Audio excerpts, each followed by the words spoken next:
Здравствуйте, в эфире «Студенческие новости» и с вами Анна Зубарева. В Институте культуры и искусства студенты пишут не только лекции, но и картины. О том, как иногда проходят пары художников, узнала Ксения Акимова.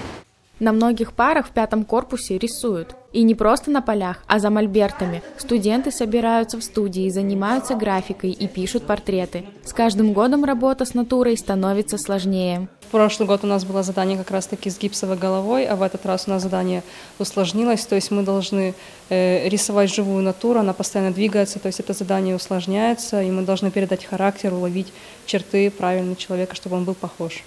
Натурщиков студенты находят сами, через знакомых или дают объявления в социальных сетях.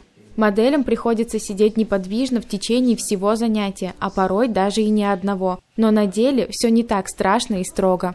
Быстро с ними находим общий язык, знакомимся, общаемся, и зачастую даже занятия превращаются в некие дружеские посиделки, нежели какой-то учебный процесс. На портрет у художников уходит от 3 до 5 часов в неделю. Часто пар из расписания не хватает, поэтому студенты сами продлевают занятия. И всегда рядом преподаватель, готовый протянуть руку помощи. Как ты видишь пальцы? Ты видишь только межпальцевые просветы, да? А палец, вот я хочу, чтобы ты поняла, что палец, да, он туда уходит, вот он сюда вот уходит.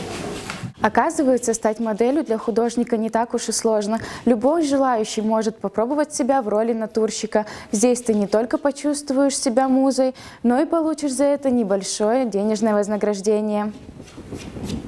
Ксения Акимова, Руслан Бабкин, студенческое телевидение Сыктывкарского университета.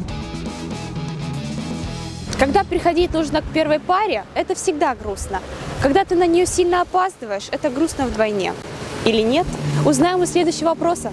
Сегодня необычное утро. На часах 7:40, а я уже в университете. Моя миссия практически невыполнима. Я попробую разговорить сонных студентов, чтобы ощутить весь максимум их эмоций. Доброе утро, студент! Поехали! Как это вставать к первой паре? Очень классно, в 5 утра. Ты встаешь в 5 утра? Да, я в Затоне живу. Тяжело. У меня это первый опыт. Это ужасно. Это ужасно? Да, потому что надо еще вставать в душ в 6 утра. По 10-бальной шкале на баллов 7. Я встаю хорошо. Я не высыпаюсь. Так учиться кому надо? Мне надо, иначе я встаю рано. Обычно я опаздываю. Скажите, я опаздываю на физкультуру. Поделись советом, как встать к первой паре? Ставить несколько будильников. И жить с мамой, которая тебя за уши поднимает. Охотно ли студенты ходят на первую пару? Нет. Просыпает часто. Часто просыпает. Доброе утро. Лера, звенит звонок. Почему вы опаздываете? Так вышло. Почему вы опаздываете? Потому что не было звонка.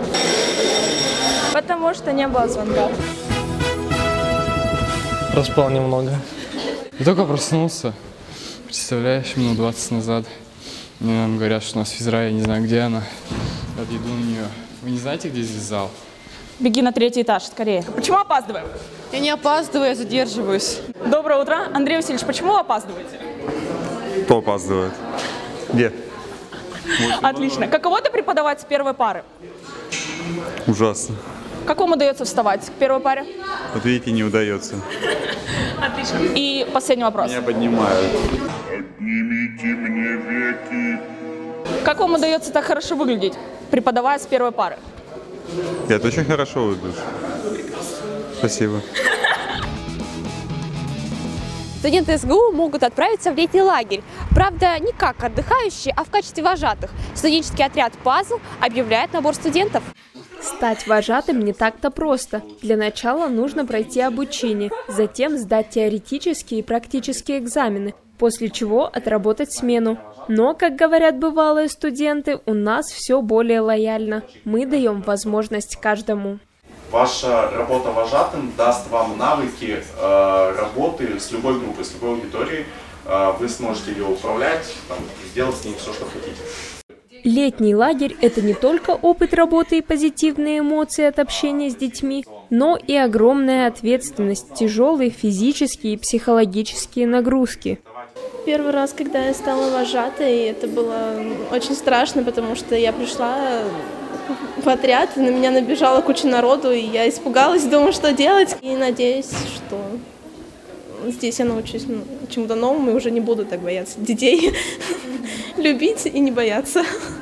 Отряд «Пазл» отработал уже около 50-летних смен в детских лагерях Республики Коми и Черноморского побережья. И уже со следующего понедельника начинает обучение нового поколения студотрядовцев. Есть такое вообще среди вожатых такая вещь, что вожатство – это болезнь.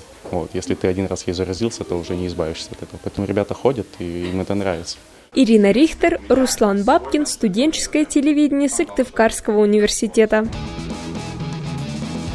А мы продолжаем допрашивать тех, кто совсем недавно успешно прошел университетские выборы. На этот раз лампой в лицо мы светили Ирине Машуковой, председателю студенческого совета Института гуманитарных наук. Посмотрим, как она справилась с этим испытанием.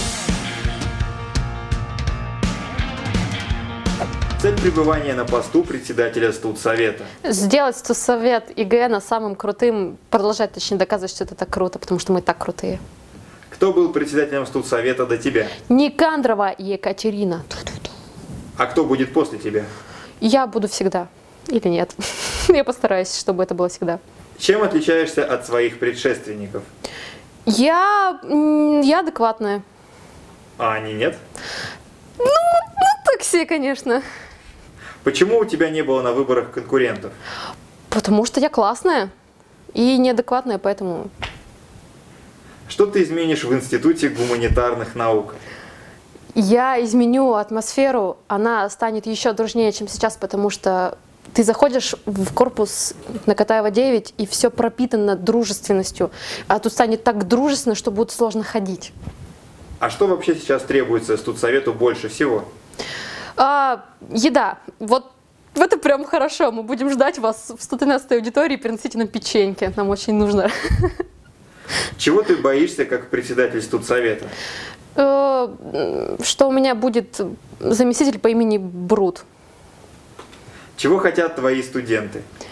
Они хотят есть, поэтому несите печеньки в 113-ю аудиторию. Небольшой экспресс-опрос. Мягкость или прямолинейность? Мягкость. Учеба или студсовет? И то, и другое, и можно без хлеба. Литуаль или ревгош? Можно ни то, ни другое, пожалуйста. Каблуки или кроссовки? На одной ноге каблук, на другой кроссовка, потому что вдруг мероприятие какое-нибудь, ты нужной стороной становишься, и либо спортивная такая, ты вообще молодец, активная, либо такая женственная, вот. Компьютер или книга? Компьютерная книга. И вопрос от Марселя Пруста. Что бы вы сказали Богу, если встретились бы с ним? Привет. Я передаю пост самых странных в мире вопросов председателю Института естественных наук Тяпкину Сережке. Теперь ты будешь страдать. А на этом первый октябрьский выпуск подошел к концу. С вами была Анна Зубарева. До новых встреч!